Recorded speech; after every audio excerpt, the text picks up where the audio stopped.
It's your boy Tips of Japan back with another episode of ATAS across time and space. How y'all doing? It's good to be back. I'm over here joined with my co-host from a new location, an unusual location. He's going to give his self-introduction, joining us from Cross Culture. Give it up for Ace from Cross Culture. Go ahead. Hit it off, bro. You already know it's your boy Ace of Cross Culture, CXC. If you know, you throw it up. Hold up. We are here with ATAS number 65. So we out here. We have passed 64. We are now 65. We are geriatric now. Yeah, that's the thing, right? That number means in Japan, it's the age of retirement. But they're not putting. No, ain't nobody putting me down yet. You can't keep a good dog down. No. You can't keep a good man down. Oh, there you go. Jamaican version. That's the Jamaican version. But yeah. It's good to be back. We're over here on episode 65. How's life? Before we jump in there, how y'all doing, man? How y'all doing? It's only me with the proper mic today. When you're on the road, you got to use what you got, right? Yeah. But I'm not on the road. As you can see, I got my map behind me. I've been traveling up and down. It's been a crazy 2 weeks. How does it feel? Does it feel like a drought? You haven't had your ATAS. What's in your cup? I don't even have the cup with me, man. Like you said, I'm on the road, so he's on the road. I got my 32 ounce. Well, I mean, that being said, I looked at the mug when I left this morning. I was like, I'm not mug. I don't want something to happen to it. Yeah, treasured possession. And if you want to get your treasured possession, you can look in the description. Just down below, yes, in the description, folks. There is merch, and one of them, it's a mug. You can get your tumbler. If enough folks ask for the tumbler, we're gonna make sure the tumbler is available too, because that was there. That was an option.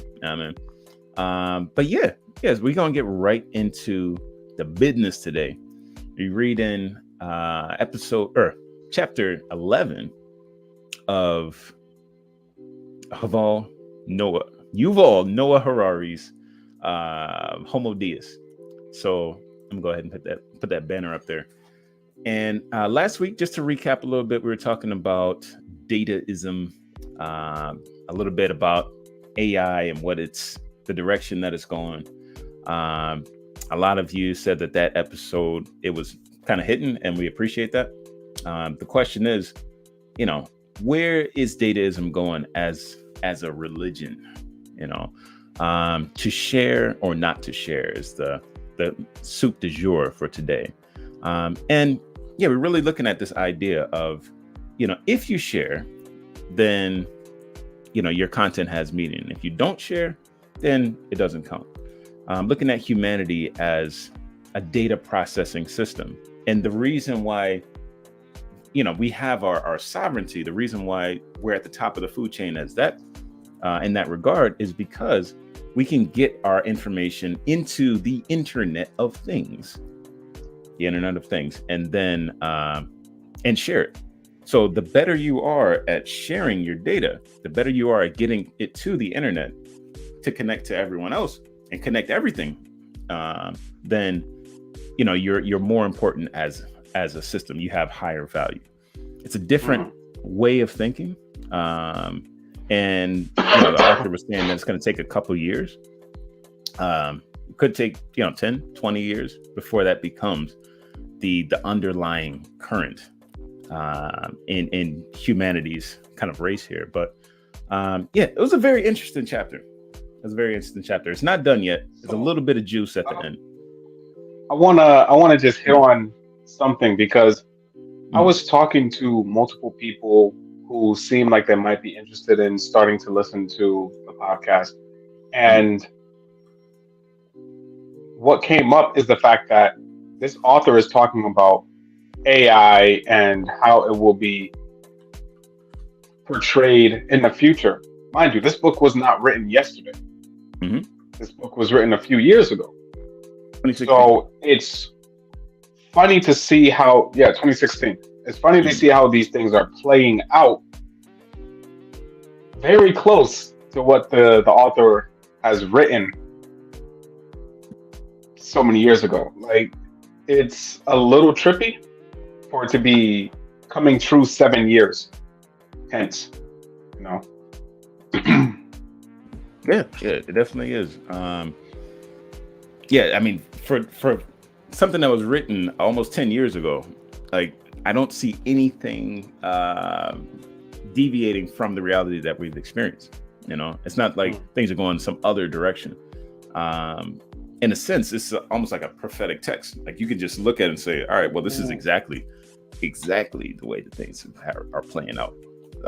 So talking about humanity a little bit as a data processing system. In the past, he mentioned that our feelings, well, humanism would say that our feelings have the supremacy. Before that, it wasn't, it wasn't our feelings, but it was rather, logic or using the, even the Bible, like that was the supreme thing. At the end of the day, what does the Bible say? Now, I'm just putting it out there. It's like folks are saying at the end of the day, how do you feel about it? Is that line of thinking, that itself, flawed? Dataism would say yes. And the previous way of thinking also, I think even Christianity might say yes, but, from someone who's close to theology and someone who's studied that, your feelings having supremacy, is that way of thinking flawed from a Christian perspective? I would definitely say so. It would. Because if we're going based on our feelings, are you now saying that a serial killer, if he's saying, "Oh, I get a rush when I do this act," or a rapist or anybody else who is impeding on somebody else's rights, if they say, "Hey, that makes me feel good," therefore I do it, is that to say that they're in the right? Right. As Christians, we lean on God and we say, you know what, the things that I'm feeling are not really as important as what we were just talking about before the show, the Great Commission. The Great Commission. We're Thank you. Instructed to go out and teach and preach and to be amongst the people. So if we're just based on feelings, that's not going to happen, because you're never going to get outside your comfort zone. You're never going to go forward. If you look at the Buddhist way of thinking, everything here is an illusion. All that pain is an illusion. Lust is an illusion. Everything that you experience here is an illusion, and it's your job to find the right way. So I mean, or put all those things aside. Put to put all those things, to sort it all out so that you find what's real, and follow that path. Right. Or your yoga, as it were. So dataism would also say that it doesn't all come down to feelings. Your feelings are an algorithm.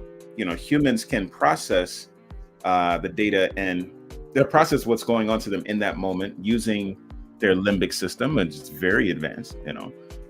You have all your 5 senses, and that's great, and it's giving you this information. It's telling you, what is it, the 4 Fs? You've heard the 4 Fs? Yeah, the 4 Fs.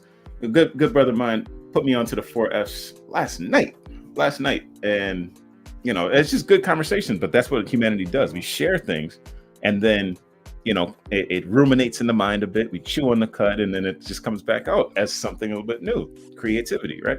The 4 Fs are these primal urges in humanity. You've heard fight or flight everywhere, right? Yeah. Another one is food. I gotta eat, consume. Primal urge. And the last one is related to procreation. So, I mean. Oh, dang. Okay. That's it. Okay. Right? Yeah.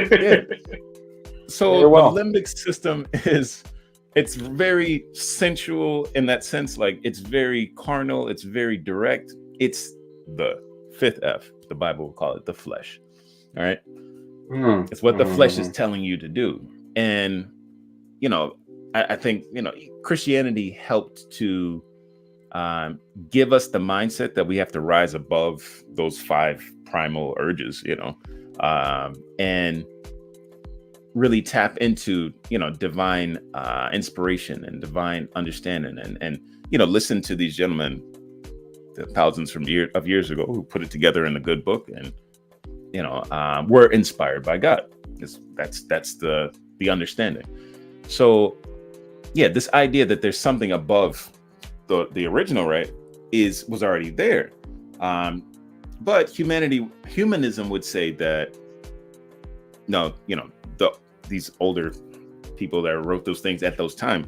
I mean, Mr. Harari, he even just said, like, humanism says that God himself is a creation of the human imagination, the collective human imagination, or, any religion is that creation that we have there in order to process life, death, and the mysteries of the universe that we don't quite understand.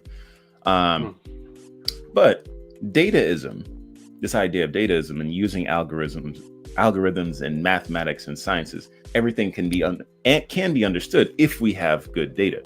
So what we do is just dump in more data, collect more data, give that data to some kind of thing called, in this case, the Internet of Things, and let the algorithm sort it out.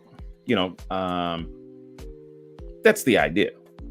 So we don't trust the feelings. That's I mean, Christianity could have told you, or Buddhism could have told you, don't trust the feelings alone.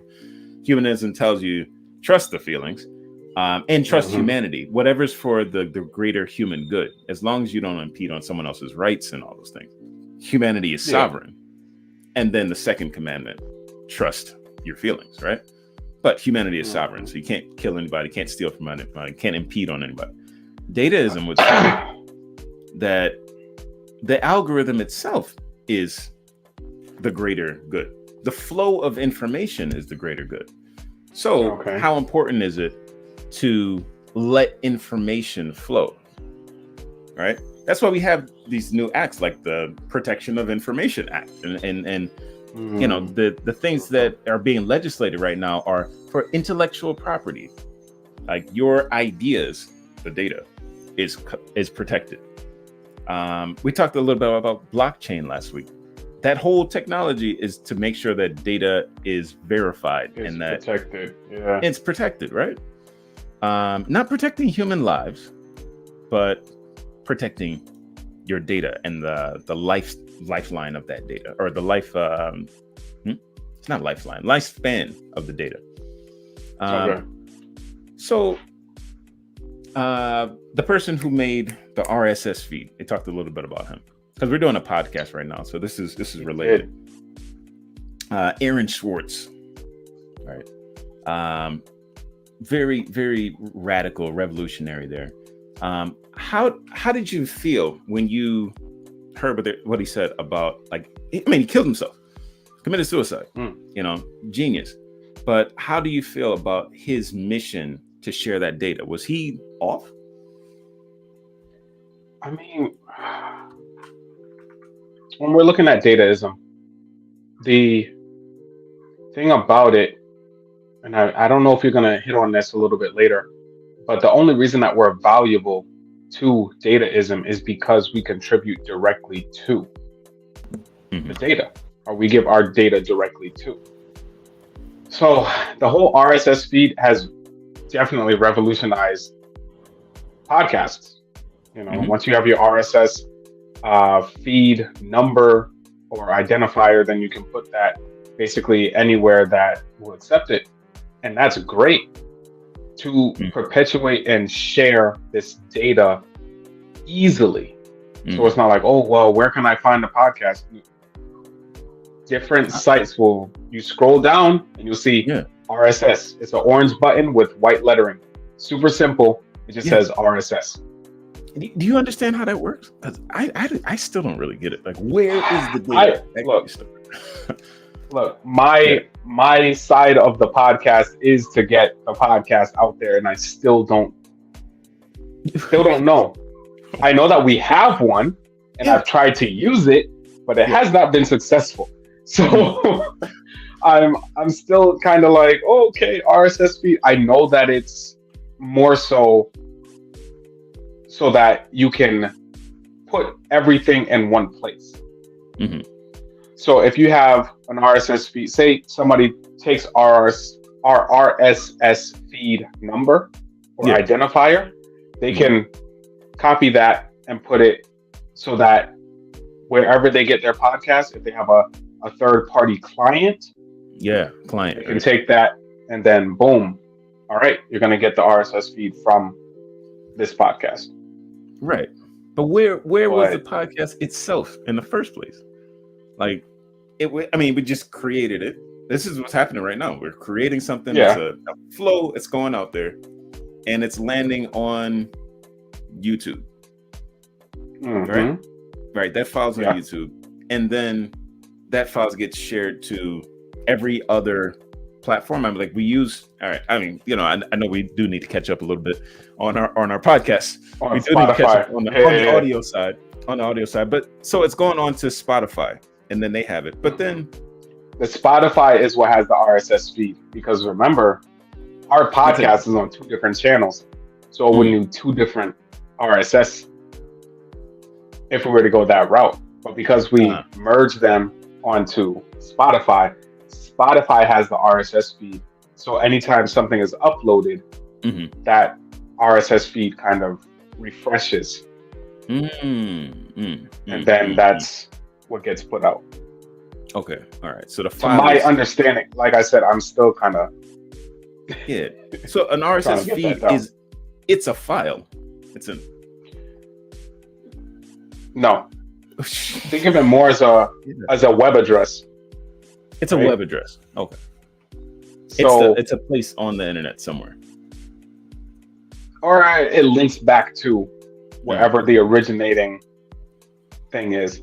So if you've ever gone to some really, really good websites, when you scroll down the page, and it's like, oh, this thing isn't refreshing, let me hit F5, little shortcut for you guys, hit F5 instead of going all the way to the top and hitting the little F5, and then instead of reloading you at the top of the page, it'll reload you exactly where you hit F5.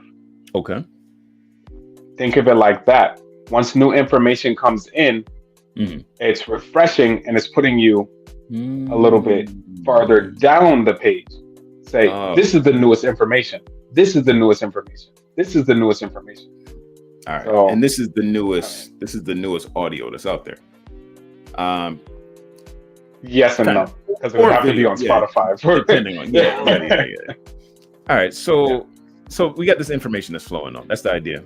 And this young guy that developed this type of technology, the RSS feed, he was so adamant about making sure this information would just reach people. He doesn't like the idea of these paywalls and only restricting information to certain folks. Like, it should all be out there. And he died with that in mind. And then people started to change this a little bit. Different platforms said, JSTOR, which has a lot of the journals of science and so on. Like, all of that information right now, it's super expensive. It's inside of these ivory walls that universities have and so on. Like, if you're a researcher, then you have access to the journals. But he would say, that mindset that he had is that, scientific journals should be available to everybody. And, not just behind some kind of paywall, because if they are, then other people will be able to do their research and make those advancements. And, we don't slow down as a data processing unit when we block it up ourselves. When we look at AI, they are also fed information, right? And the more information you feed to it, the smarter it gets, right? We were looking at ChatGPT and talking about that last week, but now, as of May or June, ChatGPT or GPT-4 is out. That generative processing technology is out, level 4, which is like 100 times faster than 3. Scary stuff. Yeah. So I just want to talk to the idea of protecting our data, because Facebook has been under a lot of fire.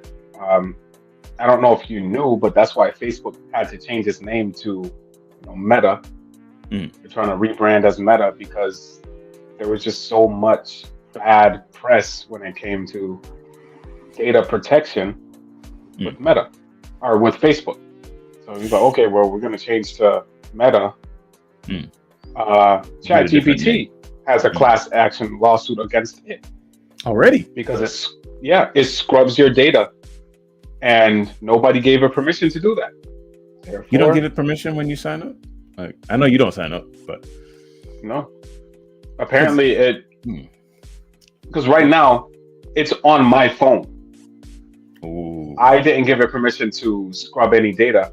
And I only know about the class action lawsuit after seeing it on the internet. So I mean, if I signed up, it's a class action lawsuit. So everybody that signed up and gave it data can get a little something back. Anybody who used it. Yeah.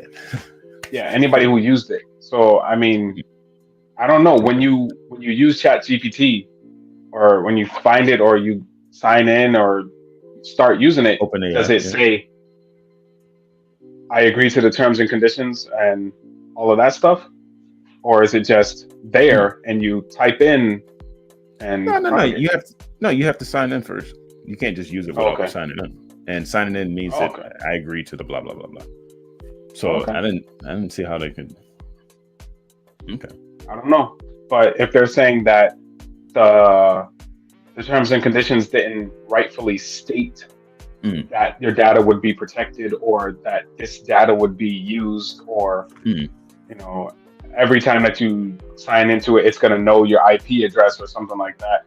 Then yeah, it's and that's what we're arguing, because it'll be little stuff, little things where it's like, oh, I didn't give you permission to look at my data from before I signed up, and I see that you have stuff from 2014.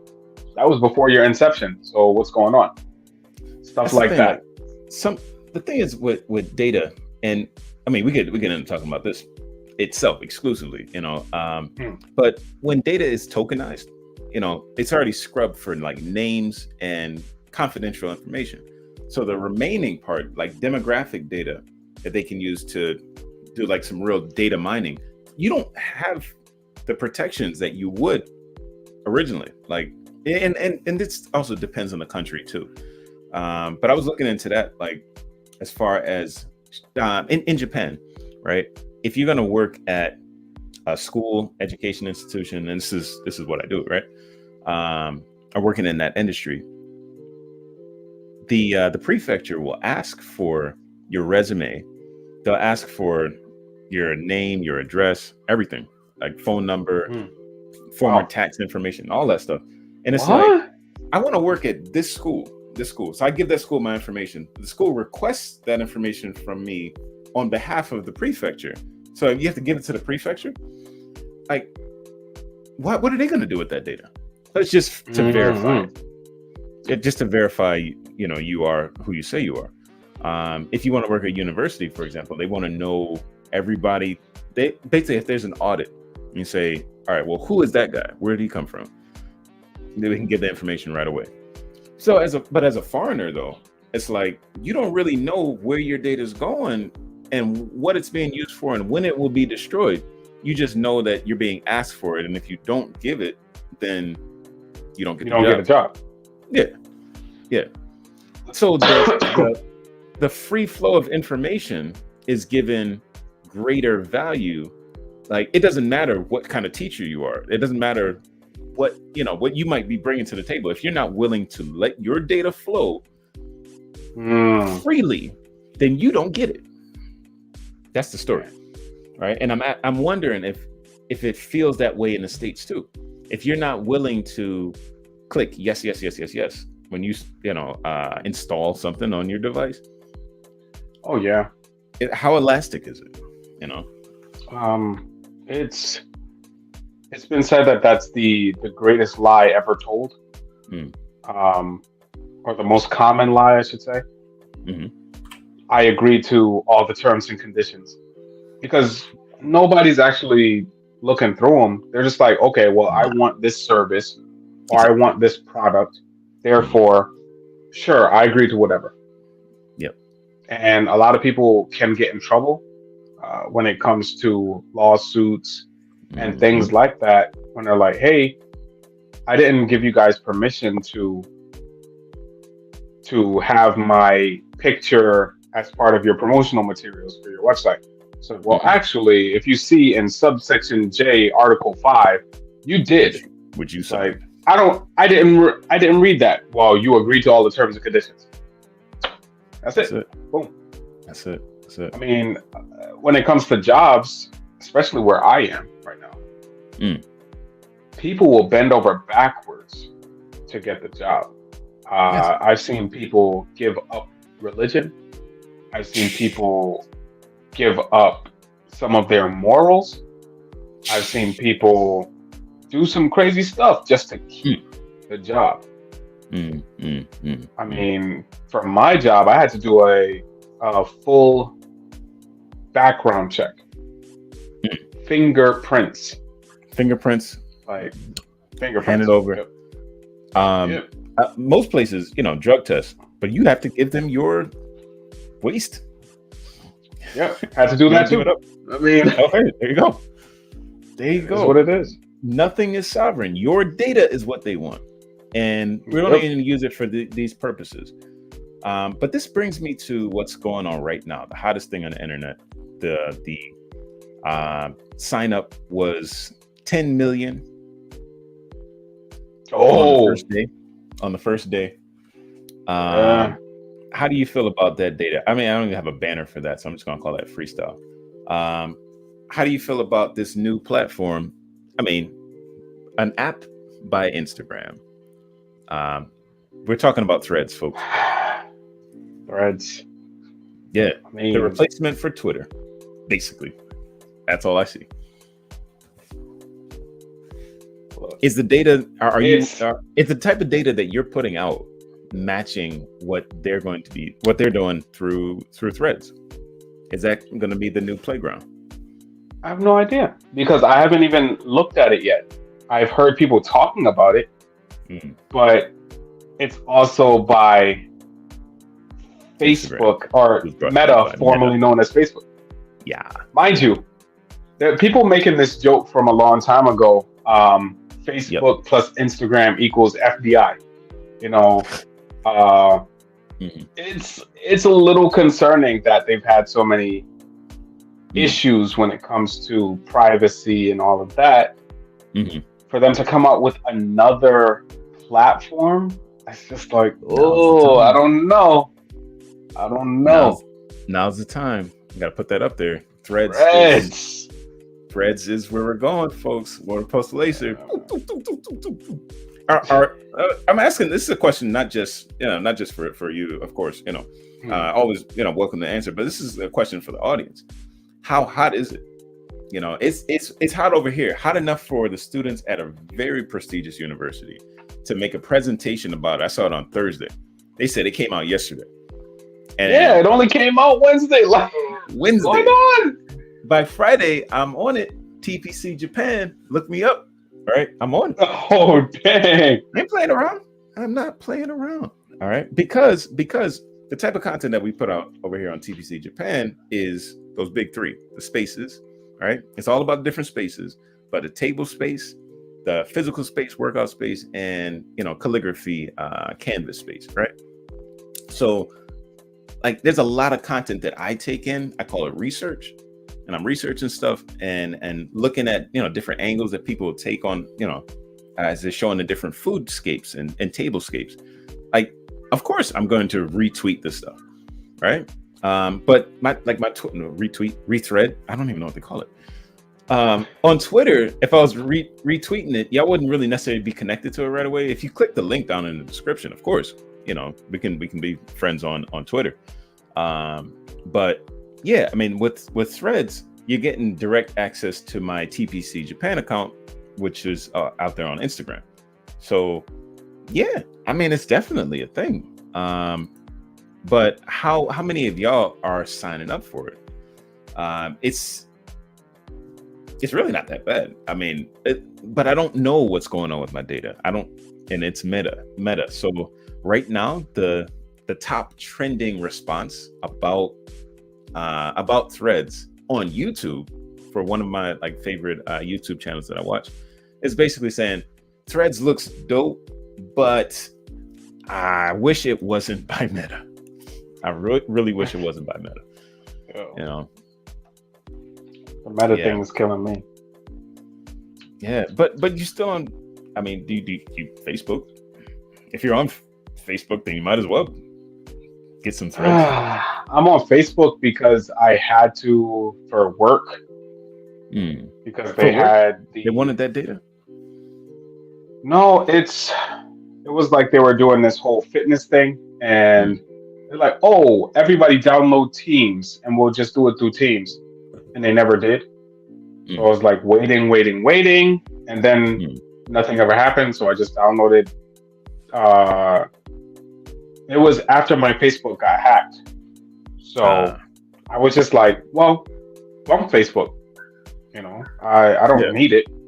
And then that whole thing happened. It's like, well, guess I'll make another account. Yeah, I mean, the social pressure. There really was when I was a university student. There was social pressure to get on Facebook. You're not on Facebook? Like, what's the problem? Like you don't exist if you're not on Facebook. Yeah, I mean, I wouldn't have met my wife if I didn't have Facebook. Yeah, hey, that's reality though. That's reality. Not that we met directly on Facebook, but yeah, that stuff works. Because the algorithm. I'm sorry. The algorithm gonna get the algorithm. Like I gave it a certain set of things that I was looking for, in a potential, and she gave it a certain set of things that she was looking for in a potential. And the first match, like super like bang bang. That's it. I'm done. I have no other reason to use the algorithm. I am perfectly happy. So, last week it was the title was "In Data We Trust." This week is to share that data or not to share the data.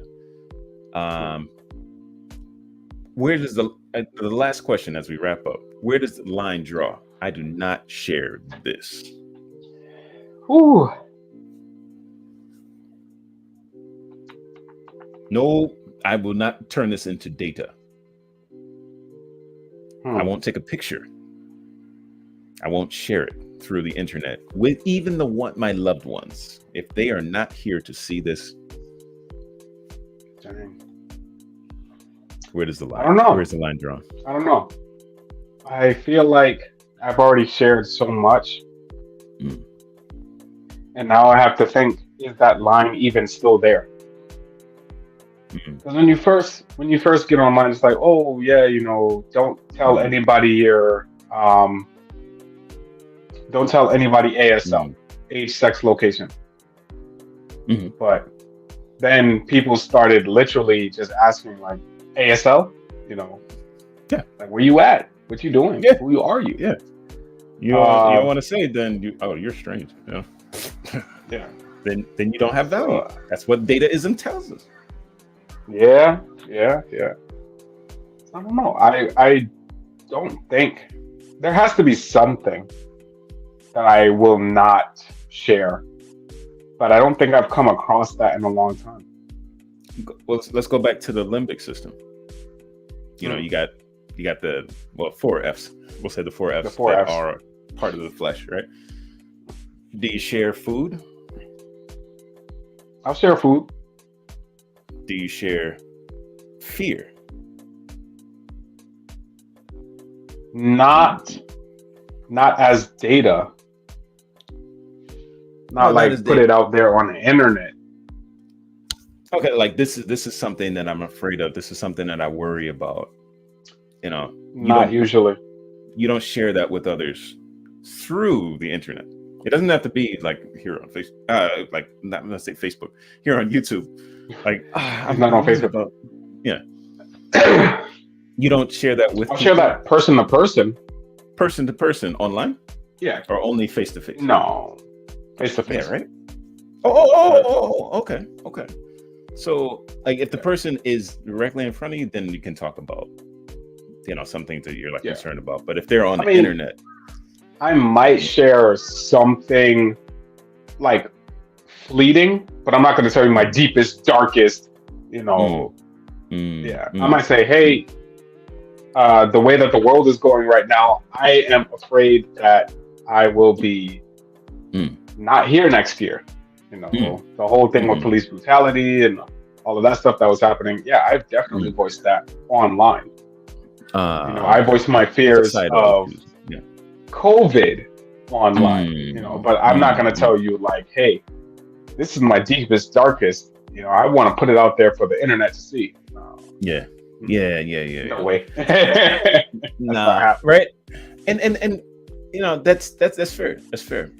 Some people feel like more confident or comfortable with sharing that stuff, maybe like in Snapchat, that's going to disappear in 24 hours. So I'll just share it and put it out. It doesn't really disappear. Don't believe the lies. Yes, it does not disappear. Don't do that. It does not disappear. And people can save your Snapchats. They can screen record. Don't do that. Boom, they have it. Like, don't believe the hype. Yeah. My advice for folks, that are listening in, folks that listen to this after, figure it out. That's the 6th F.